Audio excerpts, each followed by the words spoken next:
Hello friends, welcome in my YouTube channel J class G K. आज हम खड़िया जनजाति की डोकलो सोहर शासन व्यवस्था का डिस्कशन करेंगे, जो झारखंड की प्रतियोगिता परीक्षा के लिए काफ़ी इंपॉर्टेंट हो जाता है। तो वीडियो को अंत तक जरूर देखिएगा और यदि आप मेरे चैनल पर नए हैं तो सब्सक्राइब जरूर कीजिए और बेल आइकन को भी दबा लीजिए।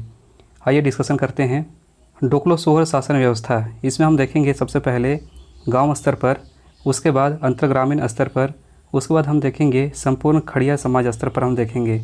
हम इन तीनों का बारी बारी से डिस्कशन करेंगे। सबसे पहले देखेंगे गांव स्तर पर। ये देखते हैं महतो। ये महतो कौन होते हैं? गांव के मुख्य व्यक्ति। और ये जो पद होता है मुख्य व्यक्ति का, वो कैसा पद है? वंशानुगत पद है। और ये महतो कौन होते हैं? तो जिन्होंने गांव को बसाया था उन्हें ही महतो कहा जाता है। आगे देखते हैं करटाहा। यह प्रत्येक गाँव में यह पद पाया जाता है और शासन व्यवस्था का यह संचालक भी होता है। इनके कार्य को देखते हैं तो ये गांव की बैठक को बुलाते हैं और सभी समस्याओं का समाधान करते हैं। ये करटाहा क्या करते हैं? ये परिवारों का शुद्धिकरण भी करते हैं। जैसे किसी परिवार को अशुद्ध घोषित किया गया है तो उनका शुद्धिकरण का कार्य भी किसका हो जाता है? करटाहा का हो जाता है। नियमों का ना पालन करने पर इसे अपने पद से हटाया भी जा सकता है।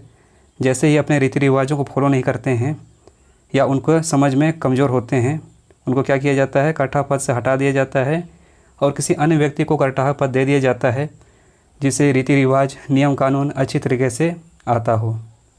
चलिए फ्रेंड्स, क्लियर है? आगे बढ़ते हैं। आगे देखते हैं पाहन। ये पाहन कौन होता है? गांव का धार्मिक प्रधान होता है। इसे कार्य को देखते हैं तो पर्व त्यौहार, शादी विवाह में ये पूजा पाठ करते हैं। जितने भी अनुष्ठान होते हैं धार्मिक, उन सभी में क्या करता है? ये पूजा पाठ का कार्य करता है।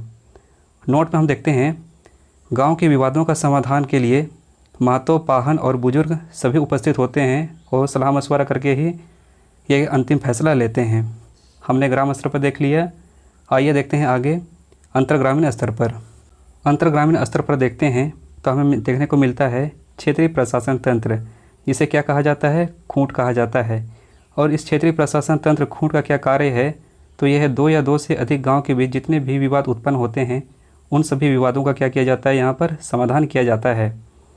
आगे देखते हैं वो लोग खूंट का अध्यक्ष, जो खड़िया घाट कहलाता है, उसी के द्वारा में ये खूंट में क्या होता है कि सभी विवादों का समाधान किया जाता है और ये खड़िया घाट आखिरी फैसला रहता है सभी समस्याओं पर। ये जो खड़िया घाट है, ये पद का चुनाव कैसे होता है? तो किसी करटाहा को ही चुना जाता है गाँव वालों की सहमति से ही। ओके फ्रेंड्स, चलिए आगे बढ़ते हैं। आगे देखते हैं हम लोग संपूर्ण खड़िया समाज स्तर पर। जब समस्त आदिवासी समाज शिक्षा के जरिए विकास कर रहा था, तब खड़िया जनजाति भी अपने समाज को सशक्त करने और सभी कठिनाई को दूर करने के लिए डोकलो का गठन किया। इस डोकलो का गठन किया और डोकलो का सभापति कौन होता है? तो ये डोकलो सोहर होता है, जिसका कार्यकाल को हम लोग देखते हैं तो ये 3 वर्ष का होता है। 3 वर्ष के बाद में क्या होता है? एक नया डोकलो सोहर चुना जाता है और इस डोकलो सोहर के लिए जो कार्य करते हैं वो हो जाते हैं सेक्रेटरी, खजांची और सलाहकार, जिसमें सेक्रेटरी को लिखाकड़ कहा जाता है, खजांची को तिजामकड़ कहा जाता है, सलाहकार को देवान कहा जाता है। ओके फ्रेंड्स, ये क्लियर हो जाता है। आइए आगे चलते हैं। एक या अधिक गांवों के बीच मामलों का समाधान डोकलो सोहर की अध्यक्षता में होता है। तो जितने भी करटाहा होते हैं वे अपने गांव की समस्या किसके पास रखते हैं? खड़िया राजा के पास में रखते हैं। खड़िया राजा मतलब डोकलो सोहर, और डोकलो सोहर की अध्यक्षता में ही जितने भी मामले हैं उन सभी मामलों का समाधान किया जाता है।